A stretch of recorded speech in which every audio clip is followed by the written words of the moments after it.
Hai teman-teman semua, video kali ini saya ingin membahas tentang nilai horsepower dan torsi pada dyno test. Nah, jadi perlu teman-teman ketahui, itu kalau dyno test itu di softwarenya itu ada bagian yang tulisannya inersia ini. Ini kalau angkanya diperbesar, itu juga akan menaikkan angka performanya. Jadi saya sampaikan di sini itu intinya teman-teman jangan jangan mudah tergoda dengan kata-kata orang yang mesin masih segel itu bisa mencapai horsepower di atas 30. Itu saya merasa selama ini saya mengetes Ninja 2 tak itu mustahil. Jadi saya sampaikan seperti itu karena selama ini saya mengetes Ninja 2 tak mesin masih standar, benar-benar standar, knalpot standar, karbu standar, mau itu Ninja R, Ninja SS, mau Ninja RR, mau KRR ZX pun. Tapi Ninja K saya belum pernah ya. Itu mesin benar-benar standar, dengan kondisi standar semua itu horsepower di antara 26,1 sampai 26,2. Mau Kruk AZ ZX sekalipun juga tetap angkanya hanya sekitar segitu. Nah, terus kalau misalkan motor Ninja 2 tak ini knalpotnya diganti menggunakan knalpot racing, itu biasanya akan menambah jadi 27,5 atau 27,2. Nah, itu dengan settingan karburator yang pas tentunya. Jadi paling mentok itu saya mengetes dyno itu biasanya dapat di sekitar 28,8, masih di bawah 29 itu kalau mesin masih standar. Mau karbu itu sudah di ukuran gede, mau 30,5 bahkan 32 itu biasanya nggak akan nyampe di atas, nggak akan nyampe 30 intinya. Nah, ini saya perlu sampaikan seperti ini karena akhir-akhir ini saya melihat itu ada orang atau bengkel tertentu yang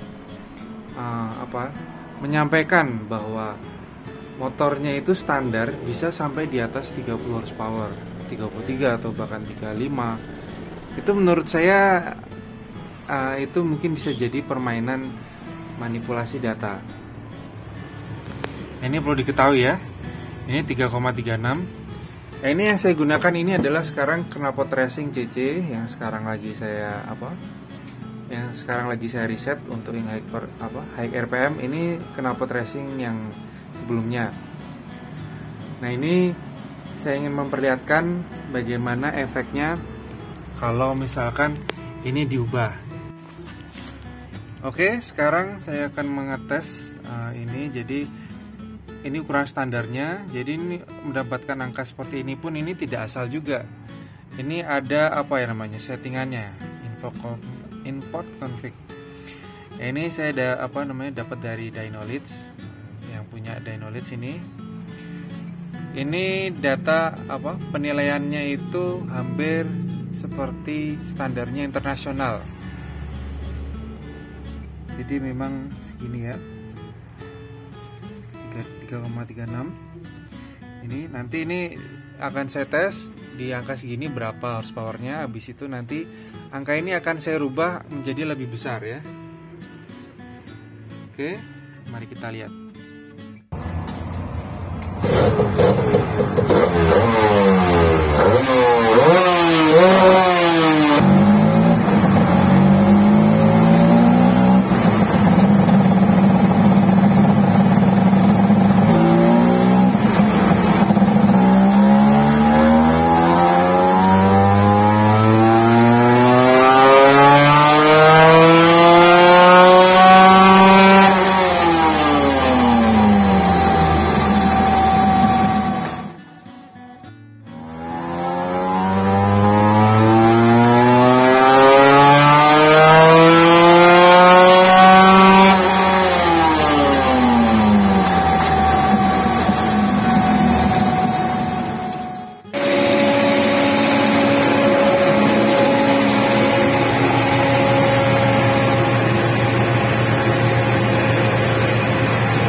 Nah, ini sekarang motor sudah berhenti. Nah, ini sekarang mari kita lihat Nah, jadi performa kalau pakai knalpot racing itu sekitar segini ya. 20. Ini tadi masih dingin jadi lebih kecil, nih makin naik makin apa? Makin di sini karena udah mulai panas, jadi ini dapat performa optimal ya. 7,8. Nah, ini kita lihat lagi nih kan. Terus ini lihat ya. Ini kan inersinya 3,36. Ini standarnya ya. Standar internasionalnya ya menurut versinya data apa? Dynolix. Nah, ini sekarang mari kita coba kalau misalkan angka inersianya ini saya ubah.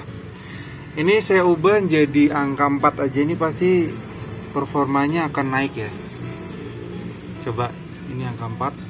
Nah. Oke. Oke. Nah, sekarang mari kita lihat.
Ini pengetesan selesai ya. Nah, ini mari kita lihat. Nah, ini ternyata hanya mengubah angka inersi aja bisa sampai performanya segini ya.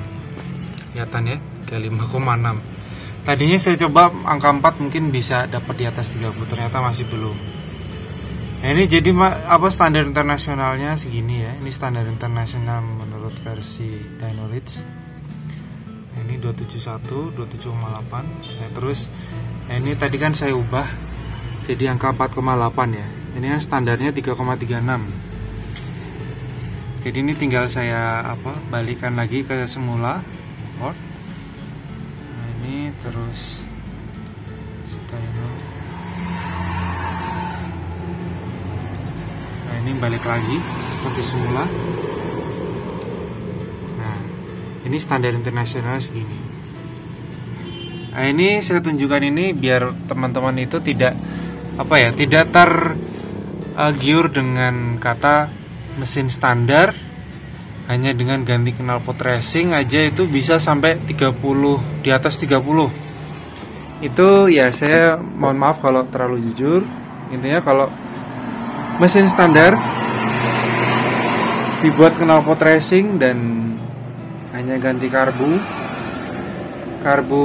ukuran yang gede, itu performa menurut saya belum bisa nyampe 30, masih di bawah 30.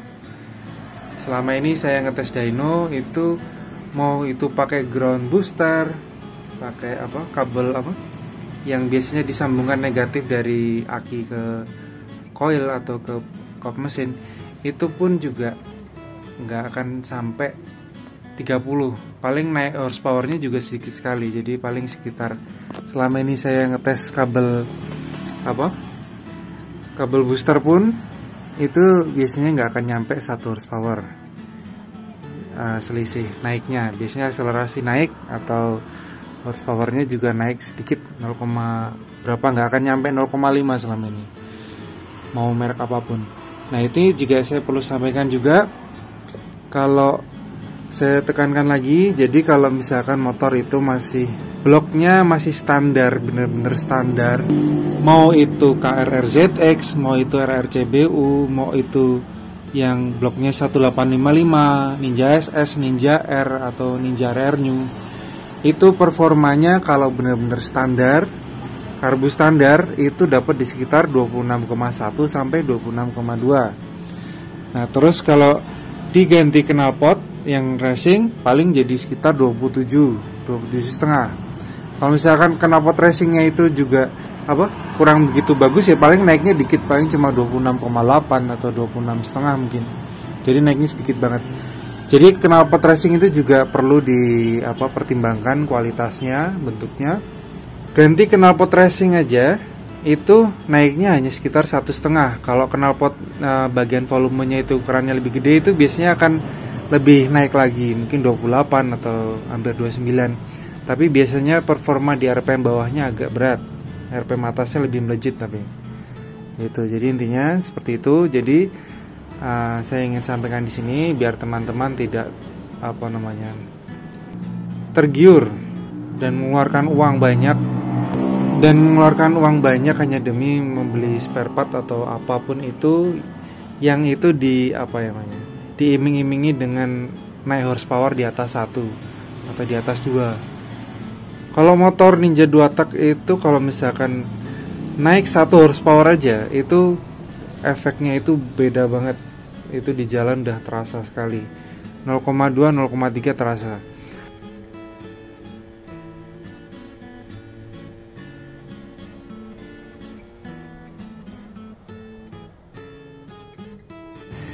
Jadi perlu saya tekankan lagi, jadi teman-teman jangan tergiur atau